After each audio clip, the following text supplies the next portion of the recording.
ನಮಸ್ಕಾರ ಎಲ್ಲರಿಗೂ. ನನ್ನ ಸಹೃದಯ ಯೂಟ್ಯೂಬ್ ಚಾನಲಿಗೆ ನಿಮಗೆಲ್ಲರಿಗೂ ಹಾರ್ದಿಕ ಸ್ವಾಗತ. ನನ್ನ ಹೆಸರು ಸುವರ್ಣ. ಈ ಚಾನಲ್ ಮೂಲಕ ನಾವು ಆಧ್ಯಾತ್ಮಿಕ ಚಿಂತನೆಗಳು, ಜೀವನ ಮೌಲ್ಯಗಳು ಮತ್ತು ಸಮಾಜಕ್ಕೆ ಮಾರ್ಗದರ್ಶಕರಾಗಿರುವ ವ್ಯಕ್ತಿಗಳೊಂದಿಗೆ ನಡೆಸುವ ಅರ್ಥಪೂರ್ಣ ಸಂದರ್ಶನಗಳನ್ನು ನಿಮ್ಮ ಮುಂದೆ ತರುತ್ತೇನೆ. ಉದ್ದೇಶವು ಮನಸ್ಸಿಗೆ ಶಾಂತಿ ನೀಡುವ ವಿಚಾರಗಳು, ಜೀವನಕ್ಕೆ ದಿಕ್ಕು ತೋರುವ ಅನುಭವಗಳು ಮತ್ತು ಆತ್ಮವಿಶ್ವಾಸಕ್ಕೆ ಸಹಾಯಕವಾಗುವ ವಿಚಾರಗಳನ್ನು, ಸಂಭಾಷಣೆಗಳನ್ನು ಹಂಚಿಕೊಳ್ಳುವುದಾಗಿದೆ. ಇಂದಿನ ನಮ್ಮ ಕತೆ ಶ್ರೀಕೃಷ್ಣನ ಕಥೆಯಾಗಿದೆ. ಬಹಳ ವರ್ಷಗಳ ಹಿಂದೆ ಮಧುರ ಎಂಬ ನಗರದಲ್ಲಿ ಕಂಸ ಎಂಬ ಕ್ರೂರ ರಾಜ ಆಳುತ್ತಿದ್ದ. ಅವನಿಗೆ ದೇವಕಿ ಎಂಬ ತಂಗಿ ಇದ್ದಳು. ದೇವಕಿಗೆ ಯದುವಂಶದ ಸುಂದರ ಯುವಕನಾದ ವಸುದೇವನೊಂದಿಗೆ ವಿವಾಹ ನಿಶ್ಚಯವಾಯಿತು.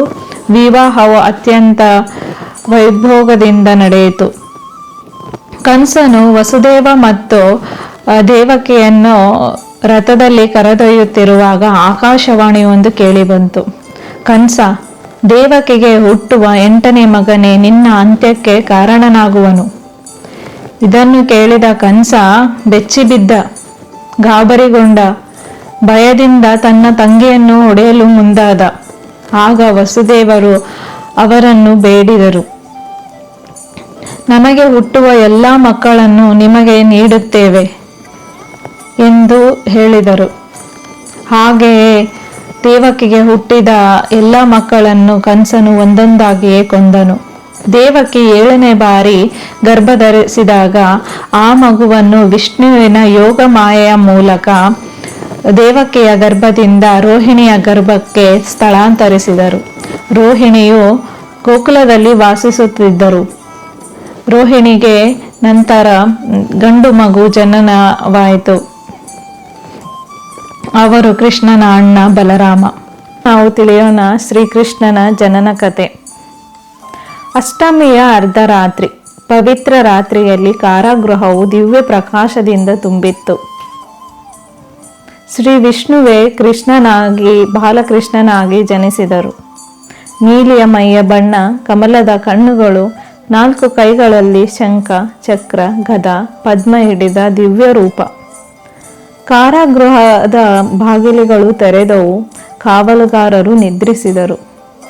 ವಿಷ್ಣುದೇವರು ವಸುದೇವರಿಗೆ ಹೇಳಿದರು, ನನ್ನನ್ನು ಕರೆದುಕೊಂಡು ಗೋಕುಲಕ್ಕೆ ಹೋಗಿ ಅಲ್ಲಿ ನಂದ ಮತ್ತು ಯಶೋಧರ ಕುಟುಂಬದಲ್ಲಿ ಬಿಡಿ ಎಂದರು.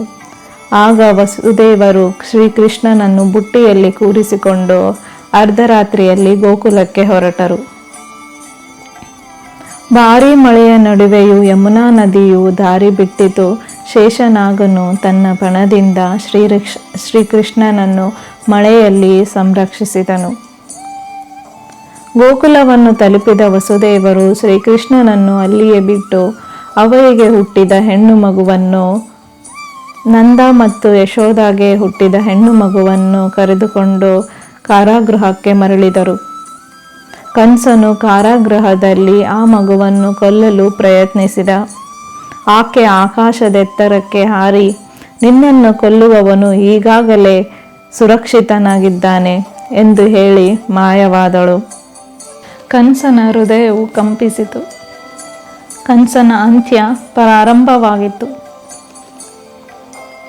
ಈ ಕಥೆಯ ಆಧ್ಯಾತ್ಮಿಕ ಅರ್ಥ: ಕಾರಾಗೃಹ ಅಂದರೆ ಮಾನವ ಮನಸ್ಸಿನ ಬಂಧನ. ಕಂಸ ಭಯ ಮತ್ತು ಅಹಂಕಾರ. ಕೃಷ್ಣನ ಜನನ, ಆತ್ಮಜ್ಞಾನ ಉದಯ. ಶ್ರೀಕೃಷ್ಣನ ಜನನವು ದುಷ್ಟರ ಸಂಹಾರಕ್ಕೆ ಮತ್ತು ಧರ್ಮದ ರಕ್ಷಣೆಗೆ ನಡೆದ ದಿವ್ಯ ಘಟನೆ. ವಿಷದ ಹಾಲನ್ನು ನೀಡಲು ಬಂದ ಪುಟಾಣಳು ಏನಾದಳು? ಭೀಕರ ಗಾಳಿಯನ್ನು ಹೊತ್ತು ತಂದ ತೃಣವರ್ತನಿಗೆ ಏನಾಯಿತು? ಒಂದು ಪುಟ್ಟ ಬಾಲಕನ ಬಾಯಿಯಲ್ಲಿ ಇಡೀ ಬ್ರಹ್ಮಾಂಡ. ಶಟಕದ ರೂಪದಲ್ಲಿ ಬಂದ ಶಟಕಾಸುರನಿಗೆ ಏನಾಯಿತು ಎಂದು ತಿಳಿಯೋಣ ಮುಂದಿನ ಭಾಗದಲ್ಲಿ.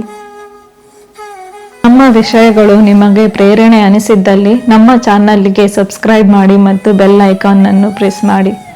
ನಮಸ್ಕಾರ.